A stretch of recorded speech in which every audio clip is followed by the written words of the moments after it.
Hinadlangan ang pagpapatayo ng pader. Ika-4 na kabanata. Nang mabalitaan ni Sanballat na itinatayo naming muli ang pader, nagalit siya ng husto at hinamak kaming mga Hudyo. Sa harap ng mga kasama niya at ng mga sundalo ng Samaria, sinabi niya, "Ano ba ang ginagawa ng mga kawawang Hudyong ito? Akala ba nila maitatayo nila ulit ang pader ng Jerusalem sa loob lang ng isang araw? At makapaghahandog ulit sila? Akala siguro nila, magagamit pa nila ang mga nasunog at nadurog na mga bato ng pader." Sinabi pa ng Amonitang si Tobia na nasa tabi ni Sanballat, "Kahit asong gubat lang ang sumampa sa pader na iyan, mawawasak na iyan."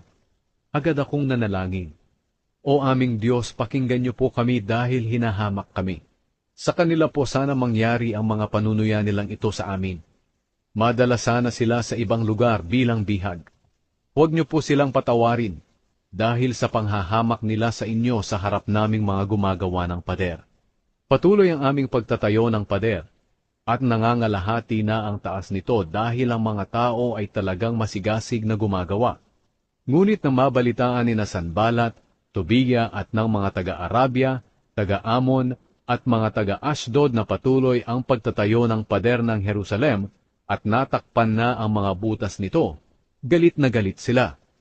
Binalak nilang lahat na salakayin ang Jerusalem para guluhin kami. Subalit nanalangin kami sa aming Diyos at naglagay ng mga gwardya araw at gabi para maprotektahan ang mga sarili namin. Sinabi ng mga taga-Huda, "Pagod na kami sa pagtatrabaho. Napakarami pang guho na dapat hakutin. Hindi namin ito makakayang tapusin." Samantala sinabi ng mga kalaban namin, "Biglain natin sila. Bago nila mapansin na pasok na natin ang lugar nila. Pagpapatayin natin sila at mahihinto na ang pagtatrabaho nila." Ang mga Hudyo na nakatira malapit sa kanila ay palaging nagbabalita sa amin ng balak nilang pagsalakay. Kaya naglagay ako ng mga tao para magbantay sa pinakamababang bahagi ng pader na madaling pasukin. Pinagbantay ko sila roon na magkakagrupo sa bawat pamilya, at may mga armas silang mga espada, sibat at palaso. Habang pinag-iisipan ko ang kalagayan namin, ipinatawag ko ang mga pinuno, mga opisyal, at ang mga mamamayan at sinabi ko sa kanila, "Huwag kayong matakot sa mga kalaban. Alalahanin natin ang makapangyarihan at kamanghamanghang Panginoon. Makipaglaban tayo para mailigtas natin ang ating mga kamag-anak, mga anak, mga asawa, pati ang ating mga bahay." Nang mabalitaan ng aming mga kalaban na nalaman namin ang balak nilang pagsalakay at naisip nilang sinira ng Diyos ang balak nila, bumalik kaming lahat sa ginagawa naming pader. Ngunit mula ng araw na iyon, kalahati lang sa mga tauhan ko ang gumagawa ng pader, dahil ang kalahati ay nagbabantay na may mga sibat, pananggalang, palaso, at panangga sa dibdib. Ang mga opisyal ay nakatayo sa likod ng mga mamamayan ng Huda na gumagawa ng pader.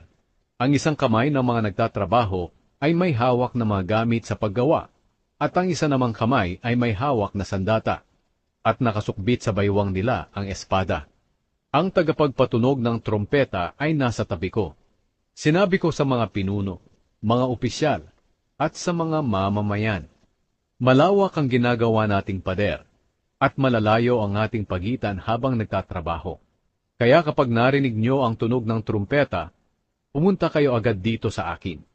Ang Diyos natin ang siyang makikipaglaban para sa atin." Kaya patuloy ang paggawa namin mula madaling araw hanggang magtakip silim.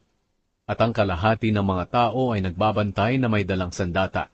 Nang panahong iyon, sinabi ko rin sa mga taong naninirahan sa labas ng Jerusalem na sila at ang mga alipin nila ay papasok sa lungsod kapag gabi para magbantay, at kinabukasan naman ay magtatrabaho sila. Dahil palagi kaming nagbabantay, ako at ang mga kamag-anak ko, mga tauhan, at mga gwardya ay hindi na nakapagpalit ng damit. At kahit pumunta sa tubig, ay dala-dala namin ang aming mga sandata.